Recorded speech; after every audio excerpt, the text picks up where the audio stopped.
আজি এটা সুন্দৰ যোগদান এশতকৈ বেছি অন্য দল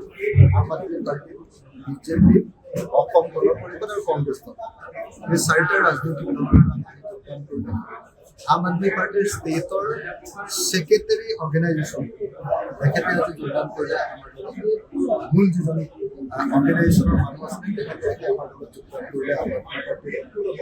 বিজেপি দলৰ কেইবাজনো নেতাই যোগদান কৰিলে অসম গণ পৰিষদৰ ডিক্সু আঞ্চলিক আমাৰ শিৱসাগৰ ডিক্সু আঞ্চলিকৰ সভাপতিজনে আমাৰ দলত যোগদান কৰিলে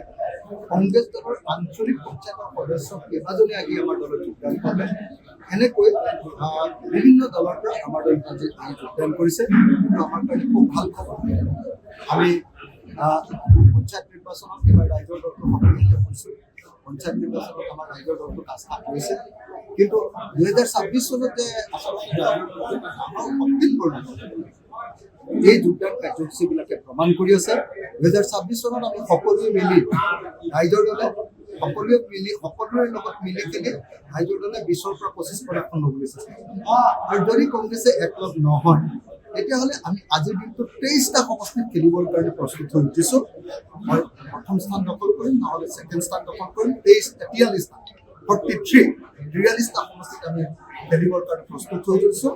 এই 43টা সমষ্টিত আজিৰ দিনটোত আমি 2026ৰ কাৰণে নিজকে সাজু কৰি তুলিছোঁ বাকী সমষ্টিবিলাকতো আমাৰ কাম কাজ চলি আছে 2026 চনত ৰাইজৰ দল অসমৰ ৰাজনীতিৰ এটা গুৰুত্বপূৰ্ণ দল সম্পৰ্যুক্তিৰ কথাটো এটা যথেষ্ট নিৰ্ভৰ হৈ আছে দাগিব পাৰে মই ভাবোঁ যে সম্পৰ্যুক্তি যিধৰণে হেণ্ডকাফ লগাইছে এইটো অসম চৰকাৰৰ এটা চক্ৰান্ত আৰু স্থানীয় বিধায়কজনে চক্ৰান্ত কৰি ওচৰ পাজৰৰ কেইজনমান বিধায়কে চক্ৰান্ত কৰি মুখ্যমন্ত্ৰীৰ জৰিয়তে তেওঁ হেণ্ডকাফ লগাইছে আৰু যেতিয়া হুলস্থুল হ'ল যিজন মুখ্যমন্ত্ৰীয়ে হেণ্ডকাফ লগালে আপোনালোকে সকলোৱে জানে যে চিপাহীৰ কাম কৰে আমাৰ মুখ্যমন্ত্ৰী ওচিৰ কাম কৰে চিপাহীৰ কাম তেওঁৱে হেণ্ডকাফ লগালে আৰু হুলস্থুল হোৱাৰ পাছত তেওঁৱে হেণ্ডকাফডাল খোলাই আকৌ তেওঁৰ প্ৰশংসা ল'বলৈ চেষ্টা কৰে মুখ্যমন্ত্ৰীৰ কথা বিশ্বাস কৰি লাভ নাই তেওঁ মানে আপোনাৰ শত্ৰু আপোনাৰ বন্ধু গতিকে মই সকলোকে অনুৰোধ জনাইছোঁ যে সম্পৰ্যুক্তি বলোৱাৰ ক্ষেত্ৰত যি অন্যায় কৰা হৈছে ইয়াৰ সকলোৰে চুবুৰীয়া দেশ বাংলাদেশে এখন নতুন মেপ উদ্ভাৱন কৰিছে ঢাকা বিশ্ববিদ্যালয় বেছি উৎপাত কৰিলে বাংলাদেশখনক আমাৰ ভাৰতৰ অংশ কৰি পেলাব লাগিব দখল কৰি পেলাব লাগিব সৰু পাৰ্টি কাণ চেপা দি আমি ঠাণ্ডা কৰি দিব পাৰোঁ বাংলাদেশ এখন সৰু দেশ কাণ চেপা দি আমি সৰু ভাইটিক কাণ চেপা দিয়াৰ নিচিনাকৈ ঠাণ্ডা কৰি দিব পাৰোঁ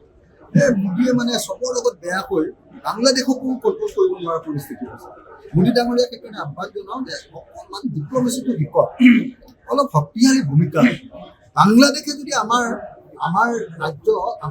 ৰাজ্যৰ কোনোবা অংশ দখল কৰিম বুলি ক'ব পাৰে তাৰপিছত আৰু প্ৰধানমন্ত্ৰী এজন ভাৰতৰ কিবা অৰ্থ আছে